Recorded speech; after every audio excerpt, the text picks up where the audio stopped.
Okay, it is New Year's Day, January 1st of 2021, and it is cocktail hour in the West household. Now, it's actually the middle of the day, and I am going to do a little bit of day drinking, have an early dinner so that I can take a nap. I actually came out here to our property here in beautiful Hunt, Texas. It's the last weekend of white-tailed deer season, and I also have a bit of a hog problem here on my property. So my goal today is to have a nice cocktail, celebrate the new year, have an early dinner, take a nap, and try and post up around 9 or 10 o'clock tonight, or I can spend a few hours in the darkness waiting on any of the hogs that might decide to come in. So I've made this cocktail before. It's fairly simple. It is the classic Manhattan, and the reason why I'm making it today, it's pretty simple. I have the ingredients out here at the property, and it's just a classic. It's a great way to ring in the new year. Now, I tend to operate with the philosophy that you shouldn't fuss over your cocktails. If you don't have any fancy ingredients, but you do have the makings for a good cocktail, go ahead and do it. Most of the cocktails that are out there usually require 3, 4, maybe 5 ingredients, particularly if you're working with some tiki cocktails.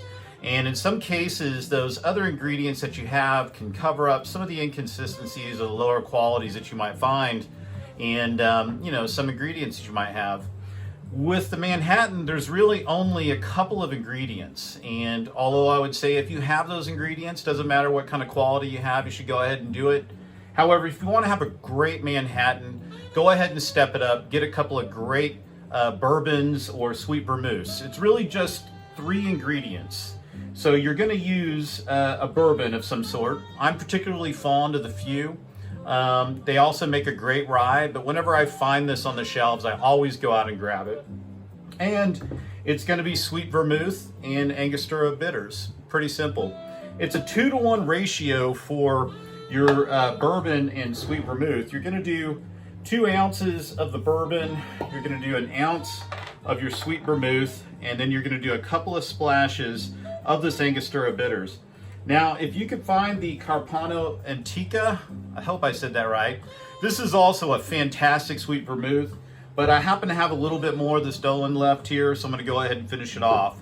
So go ahead and put it into your shaker glass here. Now, as I've ranted and raved before in the past, with some of these cocktails, I don't like to shake them. I like to stir them, and the Manhattan certainly qualifies. What I find is that when you end up shaking a cocktail like this, you end up kind of taking away some of the smooth qualities about it that really make it special. So in this case, just go ahead and give it a stir.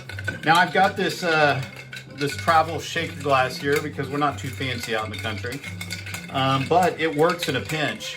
So I've got a few ice cubes in here. I'm going to go ahead and give this a good stir. And whereas we don't have a lot of fancy things out here, we do happen to have some pretty quality drinkware. We happen to have a coupe glass, which I don't have at home. So go ahead, give that a few stirs, make sure it's nice and mixed up, and then strain it into your glass.